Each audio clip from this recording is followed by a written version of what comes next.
Good morning, ladies and gentlemen. This is Hairy Muppet, and we are taking a quick break from casting the DreamHack Open Summer Tournament to go and check out this random game that I found in an RSL pack. It's the Russian Starcraft 2 League.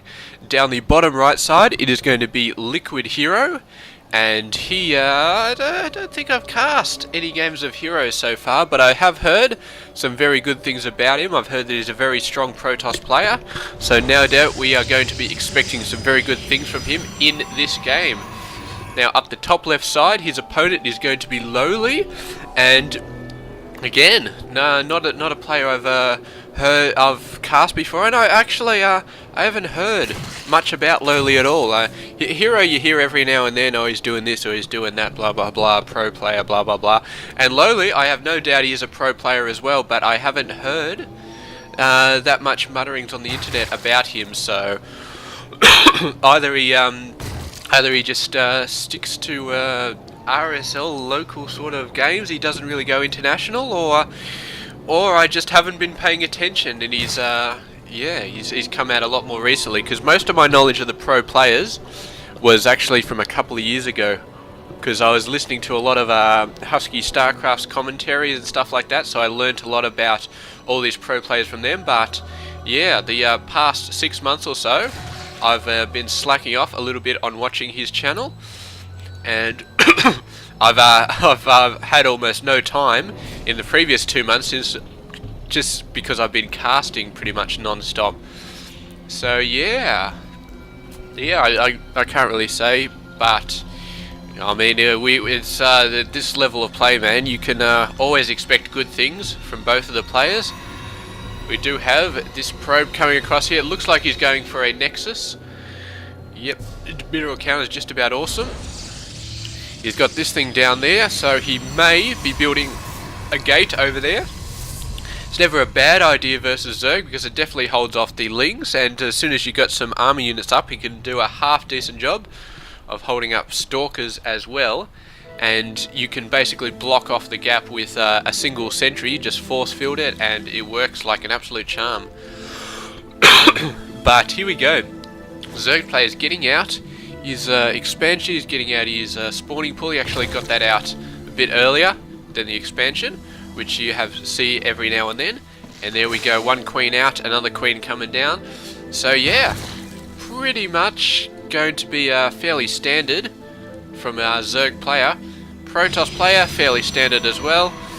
He's actually built a lot of his buildings back here, which is quite interesting. Usually you'd go out, get the expansion around this time, but you'd build the buildings out here to make up the gate nice and early. He hasn't done that. He's built all the buildings right behind the command center. Maybe he's trying to weed the Zerg player out to say, hey, I've actually got no buildings. You can come up and you can see there's no buildings. And that'll scare the Zerg player, and he'll spend a lot of effort looking for a proxy Stargate or a proxy gateway or something like that all around his base. And that may be the Protoss's plan, because I do not understand else why he would be hiding these buildings right behind the Nexus. But then again, I mean, he did see the Zealot coming out to attack him, so he knows he's got to have a gateway somewhere. It's a pretty fair assumption to have for the Zerg player. So yeah, the Zealot, he had to chase away the drone to stop him from seeing those buildings behind, but the very fact that he had a Zealot kind of said to LoWeLy, alright, well, he's got some buildings, alright, he's not proxying me completely, so yeah, I should be fine. There we go, a couple more scouting Lings. This one just not quite getting away. He almost got there, but not quite. And both players macroing up very, very heavy right now. The Zerg player a little bit ahead, as you would expect, but the Protoss not far behind.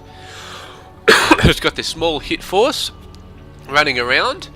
They're going to go in, but between the queens and whatever Lings that manage to come out in the next few seconds, I think there's going to be more than enough to hold these guys off. But right now they're just scouting around. They just want to see, is there an expansion anywhere?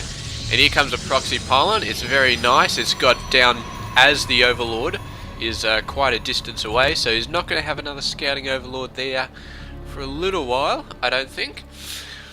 It should be fine. These guys, they're not going to push in and attack. They're just going to push back, along with this second Stalker that was coming out.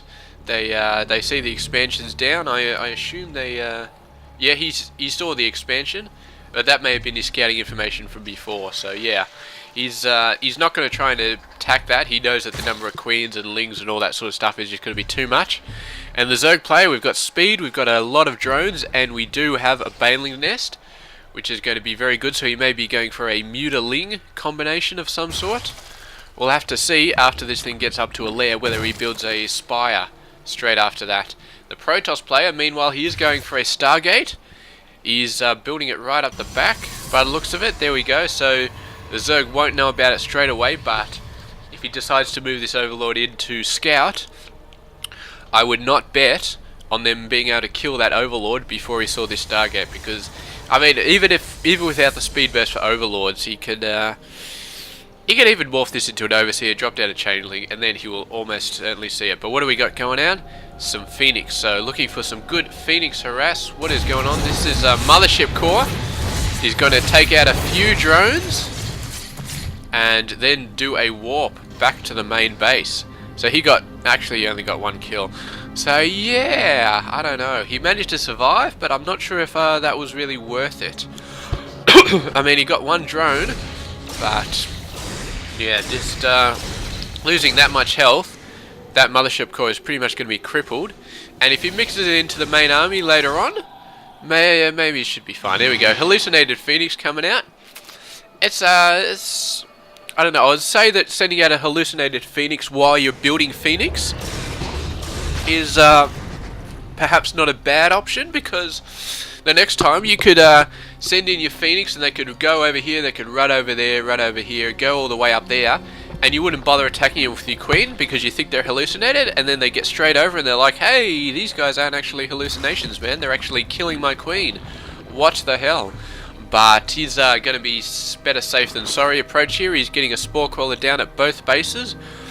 So as long as the Queen sticks close to the hatchery, she should be fine.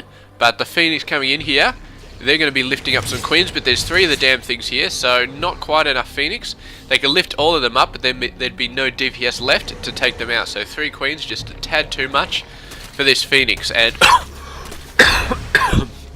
bloody cough. Every time I think it's gone, it comes back. Luckily I didn't have it when I was casting the Dream Hack, but yeah, this game, man, I do not know. If you guys know a great remedy for dealing with coughs, I've tried antibiotics, I've tried cough pills. Actually, I've got some cough pills lying around, so I might just grab a couple of them this morning after I finish casting this game, and then I should be right for the semi-final, hopefully. But here we go, Infestors coming out, we've got a Robo Facility coming out, so there's all sorts of fun stuff going on here. And the Phoenix just running around. They might be able to snipe a Queen out here. The Queens are running quite far away. There's a good opportunity to snipe a Queen, but this Queen is in range as well, and the Infestors are coming back, so these guys need to get out of there before they get a fungal shoved on top of them. And yeah, but just doing a bit of a scout. They might know there's already a Spore Crawler down here, so very good job. But here we go, Warp Prism and a whole bunch of Zealots. These guys don't have legs, but Zealots versus Lings still going to be extremely awesome. And it's going to take the Infestors to really wipe these guys out here. Although the Lings are just doing a crap load of damage, they've got more than enough to just completely surround them. Phoenix coming in, going to be doing some damage, but a nice Fungal gets off on them. He's got to warp in a bunch more Zealots down here, but the Fungal down on these guys is just, it's just going to be too much. They managed to survive, they take out all of the Lings, but another Fungal, and the Queen's going nuts on these guys, and that is going to be all she wrote for this very small but very persistent attack force. And I really don't think they did anything but whittle down the Ling numbers. They might have got a Overlord at some point in there, but maybe the pressure play was all that he needed, because he is getting down his 3rd base. And he's definitely put the Zerg on the back foot, so to speak. But yeah, I mean, Zerg on 3 bases is, yeah, give the Protoss another couple of minutes and he will be definitely in a very good spot in terms of his economy. He's 10 behind, but he's going to be catching that up very, very, very quickly. And the Zerg, this is a good time to attack, because in a few minutes, when the Protoss has his 3rd fully up and running, it's starting to get there, not quite, then the Protoss is going to be very strong, and the Zerg will have to get a 4th. He's already getting a 4th now, So he's obviously, I don't know if he's going to go for that timing window. He's just going to sit back and he's going to match the Protoss player macro for macro, base for base, and just keep on keeping on. And we look at this beautiful spread of lings all over the place. There's one there, there's one there, there's one there. So the Protoss cannot go anywhere without the Zerg finding out where he's gone, and also finding out the composition of the Protoss army. He sees the Colossus out there, would not be surprised, but here we go. We've actually got Ultralisks on the way, so he's gone straight up to Hive Tech. He's not going for the Mutaling. I think the Mutaling is sort of out the window now, but Ultraling with Infestor support, very, very strong, very, very potent. And the Protoss, we'll have to see how he deals with these Ultralisks. I mean, yeah. Immortals, very good option, but gateway units, a large amount of gateway units, and even Archons, still very good. It looks like did I see a Void Ray up there? I cannot remember. Here comes one Ultralisk. He's going to try and run away. Fortunately for him, they're attacking the hatchery, but yeah, he's not good for him. They're going to counterattack. They're going to move down. They're going to try and flank this Protoss army, but the Protoss, if they start retreating, they'll be in an excellent position to not be flanked. But this army, man, the Zerg army is quite a little bit ahead. They're not so far ahead. This 3-base Protoss army is really starting to kick in with the macro, starting to get a ton of units. The Zerg had about a 30 army advantage there, but that army advantage is slowly going down as the Protoss settles more into this 3-base play, and he's just going to warp out all of his units. Brilliant stuff there. There was no point losing his units there. He's already taken the hatchery down. He'd done what he needed to do. And did this hatchery get taken out? He must have warped in some units there, man. Some awesome, awesome play. I might have to rewind and check that out after the game is finished. Or maybe he cancelled it. I'm guessing he sent some units down, and I really can't say. But we will find out at the end of the game. This is a 16-minute mark, 15-minute mark. What happened to that hatchery? And meanwhile, we're going to keep on with the game, and we are going to see exactly what happens as this game progresses. The Zerg is struggling a little bit to keep his bases up, to keep them going. I have seen this before. The Zerg player's got like 3 hatcheries building at a time, and he's starting to run really, really low on minerals. Protoss player starving, and meanwhile the Protoss player is on 3 bases, and he does not have a problem. He's not getting attacked. So yeah, really, really good job by the Protoss player. And if he continues to keep these bases down, to keep them destroyed, then he is going to be in a very, very good spot. He's got a very nice army here. He's got a few Void Rays. Void Ray is going to be a superb counter to the Ultralisk. They overcharge and they will just shred through Ultras like there is nobody's business. The Protoss player is saying, yes, I am going to expand there, and there's nothing you can do about it. And the Zerg player's got to be like, well, yeah, okay. And we'll see if he can actually do something about it. There's a Warp Prism coming out. A bit unlucky, is going to be spotted by these Lings coming around. So the Protoss player sees the Lings, but the Lings see the Warp Prism. So he is going to be prepared. He's moving a couple of Overlords over there to make sure that they spot the guy, and he's finally going to be taking out this pylon. This one Ultralisk out at the front is too fat to let anybody else attack it, but he's all that he needs to be. And there we go, the Link coming out, he sees the Warp Prism, so he knows exactly where it is. And meanwhile, the Protoss moving in, going to take out this hatchery. So, some excellent diversion. He was planning to move the Warp Prism out to do some damage, but when the Warp Prism was seen, he's like, alright, I'll go for this third. And here we go, brilliant play. Warp Prism down, puts in some forces going for this base. So this is just absolutely brilliant. Protoss player pushing out a little bit. Maybe try and keep the pressure on these forces while these forces take out this other hatchery. But he's got to be worried about getting flanked from these forces behind him. I mean, Void Rays are good, but you get some fungal growths down on them, and that is going to just wreck your world completely. And it may be he's trying to get the flank on the Zerg forces. I don't know if he's got enough here to take it out. The Zerg army is pretty strong, and those infestors can do all sorts of damage all over the place. But he's going to have a crack at it. And yeah, the Archon's doing some very good job against these guys. It looks like the Void Rays are attacking the Queens and not the Ultralisk, so a bit of missed micro there. Meanwhile, what have we got going on here? We've got a Nidus Worm or an Ultralisk drop, one or the other, but there's a bunch of Lings coming in here doing all sorts of crap. I think it must have been an Overlord drop. Did I say Ultralisk drop? That doesn't sound right at all. But yeah, doing some really great damage here. However, I don't think there was much mining going on here, and they haven't taken out that many tech structures. That's going to be a bit of a pain in the ass, but the Protoss player should be able to clean this up. And meanwhile, the Warp Prism tried to take out this base while the Zerg was distracted, but not going to happen. The Zerg base keeps this base going for now, but he is basically mining on one base. This base doesn't really count anymore, and the Protoss is pretty much the same. So the Zerg has managed to keep this base up, and we have evened out. But even out is never good for a Zerg player. He always wants to be one base up. He always wants to be that little bit of extra macro going. And yeah, to take it out all those forces, and that fairly successful attack here from the Protoss player. Yeah, it's I don't know, man. I was gonna say the Protoss is still in a good position, but I mean, like, I'm looking at the army tab, and yeah, I guess technically that was a defeat for the Protoss player. He did lose most of his forces there, and the Zerg's macro is just completely nuts. If we have a look at the income, it's not as stupidly high, but he's filling up on lings. His army supply is filling up with lings. And they make a very big scary number, but Lings versus Archons, I really can't say. I don't know if the Zerg has a massive advantage just because of this number. He's got a clap load of Corruptors, which should be able to counter the Void Rays. The Void Rays are technically better than the Corruptors, but I don't think the Protoss will be able to match the Corruptors number for number. So, and unless he gets at least half as many Corruptors as this guy has, it's he's not going to have any chance of beating him. And yeah, when you add in the fungal growth, the Void Rays, I don't think they stand much of a chance. Not really. He's got some High Templar out there, so maybe seeing some Storms down, which will be good for the Lings. But I don't know. I mean, I'm going to put my bet on the Zerg player right now, because the Protoss, he really needs a fourth base at this point. I mean, if we have a look at the income, this is 22. This one's getting low. He's not got a really high amount of economy. He's got enough, and the Zerg player has got enough. None of them have got really super high economy going on right now, but they're still doing alright. The Zerg players, the Protoss building 3 Void Rays at once. That's not a bad thing. But here's a Protoss, here we go. He's getting down the 4th again.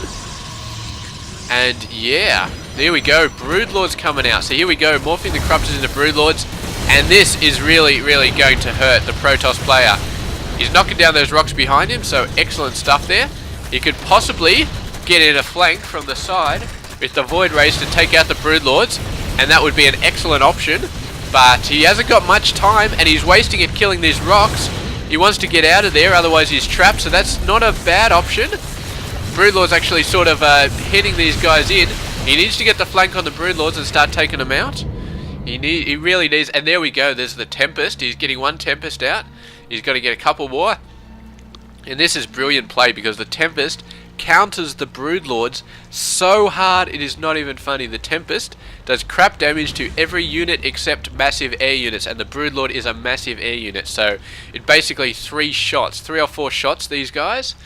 And man, the Broodlords, they did a bit of damage there, but they are going to get owned in the next engagement no matter where they are, because the Tempest has such long range. They do such a massive amount of damage to Broodlords. So that Broodlord attack is just a flash in the pan, and if he continues to go for Broodlords, he is going to absolutely get owned all over the place, even with this extremely large army. So he's going to have to rely on his Banelings, his Ultralisks, all that other sort of fun stuff. And you can see he's getting air weapons, but he's not building a crapload more Broodlords. So maybe he expects the Tempest counter to come out, which would be very smart of him to expect that. But once again, the Zerg player taking down the 4th base of the Protoss, and yeah, the Protoss is on 1 base, the Zerg is on 2, so not a super good position. And there we go, the 1 Tempest hit, the Broodlords are just going to get out of there, so they do not like that action at all. They're just going to go for a bit of a run, and you've still got to remind me, we've got to go back and 16-minute mark, see how this base got taken out. But yes, going out. Pretty huge army. He's got a bunch of Void Rays. He's even getting an Oracle. He wants to do some base harass. So these guys have a...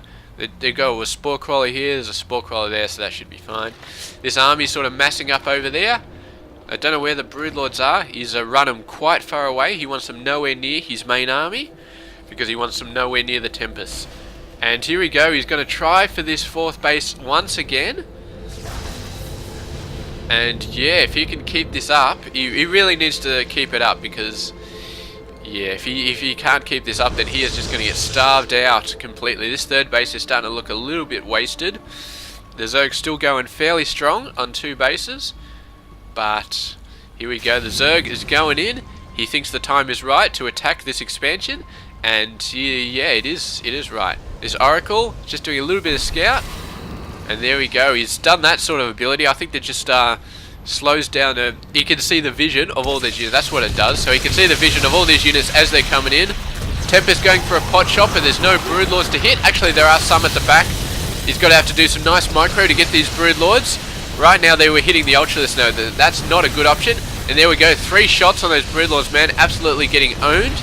Meanwhile, the ground army is sort of standing back. They do not want to have to deal with the Broodlings, but they are dealing with the infested Terrans, so it's not too bad. He's building up a crap load of units, but the Zerg player, man, he got what he needed to get. He took out the Nexus, or the Protoss, he just cancelled it, and it's going to have to come down to something very, very soon, because, yeah, the Protoss harassment of these bases was excellent in the mid-game, but it's sort of slackened off right now. He's been focusing all his energy on getting that 4th base down, and it's just not happening for him. And he's not gone out and started attacking the Zerg economy. He's just been focused on the 4th base, and he really needs to focus on this 4th base. And here we go. This guy, he manages to go over the entire Zerg army, and he's like, yeah, actually, I don't think I'm going to stop here. I think I'm just going to keep going. It's this is not a drive-through. This is a drive-by. And meanwhile, a whole bunch of Overlords coming in. There's going to be another Ling Overlord drop. And they're not going to take out any workers, but the Protoss army is so far away. But he has got the 4th base up again. There is one Ling coming out there. The Tempest takes it out. But that Ling showed that the base is coming up again. And meanwhile, he's going to Ling drop down over here. There's cannons left, right, and center, though. There's not many cannons here, though, but he bumps down a bunch of Zealots. And that should be enough. He could always warp in more if he needs to. But that is a lot of Lings, though. That is quite a lot of Lings. The Zealots are going to have troubles, but he really needs to start paying attention. And meanwhile, he's not going to move his forces back, so that's a good decision. He needs to save this 4th base, but he just needs to start... Oh, he's trying to warp in an Archon there. Not quite. These buildings are actually going down. He really needs to get some units in there. He's not starting to move the units back. Here we go. A bunch of infested Terrans coming out there. This base coming down. Once again, the 4th base is going to be destroyed. The Protoss player not doing a good job at sniping the Broodlords with the Tempest. If anything should come out of this engagement, he should at least wipe out the Broodlords. It wouldn't be too hard, and it would be a very, very hard blow to the Zerg army. But instead, he's just going to let it run away once again. There we go. He's starting to take out a few of them. The Zerg may be trying to do a push. This is not a good idea. The Broodlords all go down, so that was a mistake by the Zerg player. He should have just run after doing the damage he needed to do with those Tempests around. The Protoss is pretty much just given up his main base. He's given up all the production facilities. He's lost the 4th base once again. And I've got to say, he is long distance mining now. And Hero has got to have lost the game right here. I don't think he has any chance of winning anymore. The 4th base going down. And yeah, he is going out for a suicide push right now to try and do the best he can. He's got a lot of Void Rays, so they're a good counter for the Ultras. But man, oh man, oh man, I do not know if he can do it. He's going to have to basically just wipe out everything. And he's taken out this base, so the Zerg is down to 1 mining base. The Protoss is on 0 mining bases, but he's long distance mining off this one. So if the Protoss thinks he's got the better army, and he goes in right now and wipes everything out, then he might eke out the win. But I mean, this base, how did this base get taken out? Freaking, I keep missing these bases get taken out. Okay, so that's the 33-minute mark. Wow. It's going to be this... I don't think the Oracle can take out a base, man. How am I... It's got to be DTs or something like that. Yeah, there's a DT, man. 2 kills, that's probably like hatcheries for both of them. Ling's coming out there. This hatchery, man, this Nexus just taking years and years to get built, man. It's so bad. And the Lings trapped up here for now. They do not want to run down into the cannons, but they're going to try and Overlord drop into the 3rd base, maybe. or just finish off these buildings and then Overlord drop into the 3rd base or even the 4th base. Protoss army, man, he's got to move out. He's not building any more units right now. I don't think he can recover.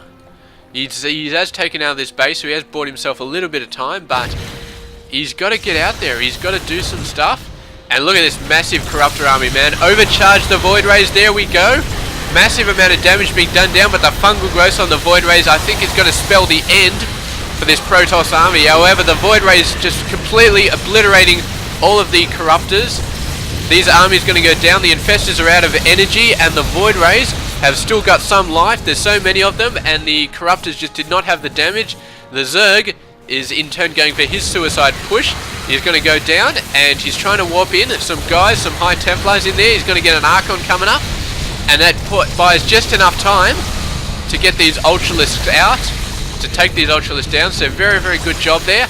And man, oh man, oh man, oh man, oh man. Excellent job there by the Void Rays. The massive Void Ray army, exactly what he needed. He tried to get Corruptors, but that was not what he needed. He needed Hydras or something like that to counter this, but even the Archons would have done some damage to the Hydras. But there we go. That was a very, very, very awesome victory there. You can see the Protoss not too far ahead of the Zerg, but he's got absolutely no harvesters, so most of that supply is actually army. And considering that they're all Void Rays, the Protoss player, I think he's got a very, very good chance to win here. I'm not sure what the Zerg can do. The Zerg is completely tapped out. This hatchery has got back up again, but he's only mining off one base. The Protoss has got this up, so his workers are quite down. But the Protoss, all he needs to do is go in there and finish him off. I don't think he's going to have too much problems from the Zerg player right now. The Zerg's madly getting up a bunch of Lings, but Lings cannot attack air, so this is not going to help him too much. He's actually, I think he's just building a crap load of Queens. Queens are not going to help him either, because the Void Rays, they just overcharge. I'm guessing his game plan is to run past the Protoss army, get in here, destroy this base, hope to pull the Protoss back to defend his own base, and meanwhile the Zerg will get up this other base, try and get his economy back on track. He hasn't really lost any production buildings, they're all there, so as long as he can keep the Protoss back at his own base, defending his own base, he should be fine. But the Protoss moving in here, he needs to send the Lings out, to pull the Protoss back to his own base. And there they go, they're all running off. They're actually going for this ground force. That is not a good decision, not versus Archons. Those Lings just get wiped out. They could have done so much more damage back here. But then again, what's the chance the Protoss would actually sacrifice this offensive and move back to defend his own base? He probably would just go all in at this point and just absolutely wipe out all of the Zerg buildings. But here we go, a couple of Spore Crawlers trying to do some damage. The Infestors are all out of energy, and LoWeLy is going to give the GG there. So that was absolutely awesome, awesome play from the Protoss player. It was, there was like 3 times in there. 3 times in that bloody game where I said, you know what, the Protoss has lost the game, man. And somehow he kept in there. I gotta say, Void Rays did save him. Did save him quite well. And the fact that the Zerg had such a huge army, but it was mostly Lings and stuff like that. I mean, the Zerg was a bit of a pain when he had the Broodlords, but a beautiful counter by the Protoss with Tempest, and Tempest are just so overpowered when versing Broodlords. It's just not even funny. So, I gotta say, in a Zerg versus Protoss, I am still really, really surprised that anybody even bothers to get Broodlords anymore. It's got to be the same in Protoss versus Terran, man. Why would you bother getting Battlecruisers when Tempest just completely F them up so easily? It's not even funny. So yeah, there we go. But we are going to move back right now. We're going to check out those bases going down, because I did miss quite a few of them. So we're going to go back to the yeah,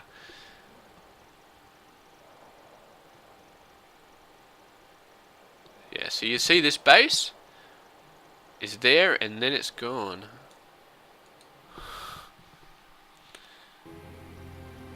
Why did this base get cancelled? I really don't know.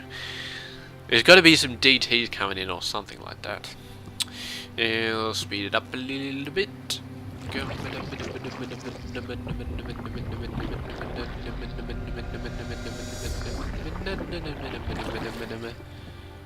What happened here? What happened? Come on. This base definitely disappeared. I know it disappeared. What happened? Ah, a bunch of those. There we go. So that is absolutely extraordinary by the Protoss player. Oh man, they were so close to not getting that expansion down, but yeah, excellent job. I think, this was just a warp. I thought there was yellow there, but it was just a warp. So where was the other one there? There we go. There's happily mining expansion. It's exactly the 30-minute mark, and somehow it disappeared, and I never figured out why. So we're going to watch that one as well. Is the link drop over there, right into cannons. This is where this base just gets completely obliterated. But this base, how does it disappear? It is a complete mystery to me. There's a warp prism. He's got, what has this guy got? Two immortals, man. Oh, that is overkill to the nth degree, man. Immortals versus a hatchery. How can the hatchery compete? But yeah, we go. He jumps it right up the top. The Zerg player must know about this, man. He must know about it. He's not gonna drop it off at the high. No, he's gonna drop it off over there. There we go, man. They're gonna take out some guys then. The Zerg is way too committed to this attack, so he does not have any chance. You could get up some Lings. These Lings, they're not doing anything. But the Immortal's just going to go through. And sooner or later, there we go, they're attacking the hatchery. These Lings going to try and do some attacks, but they've got no chance at all. They might actually take out one of the Immortals, man. That is, yeah. But the Immortals take out the hatchery. And, man, an Immortal drop to take out hatcheries, man. That is something I've never ever seen before, but my god, is it effective or what, man? That is one of the most effective hatchery kills I've ever seen. Bunch of zealots coming out, yeah, good, but immortal drops, man. And they just plow through the spine crawlers as well. I mean, if you got a bunch of zealots coming down, spine crawlers, you know, they do quite a bit of damage. The immortal's just like, you know, whatever, man, I'm just going to take you out, it's all good. And drops from the Protoss player, man, really did help him. Did help him with this victory. Unfortunately, running a warp prism into all those corruptors did not help in the slightest. But everybody makes mistakes sometimes. So anyway, that is going to be it. I'm going to pause the game there. Thank you very much for watching this epic 1v1 game between Hero and LoWeLy. It was epic, and it was back and forward all over the place, and man, I feel sorry for the expansions in this game because they just got absolutely ripped over and over again. This expansion, man, is like on his 5th life or something like that, and he is just, man, the ground, this shouldn't be green, man, this should be blue. It should be covered with Protoss blood all over the place, because, yeah, this is just nasty. But yeah, we are going to go back on later today, and we're going to start casting the semi-finals of the Dream Hack. So the quarterfinals will be uploaded by now, but the semi-finals will be coming out very soon. And then, of course, after the semi-finals come the grand final. And I've actually got I've got the Zotac May monthly cup to do after that. So it's tournament after tournament. All awesome games all over the place. So check it out. It's going to be coming very soon. And yeah, my channel is awesome. You guys know it. So please subscribe if you haven't already done so. And I will catch you guys later. This has been Harry Muppet.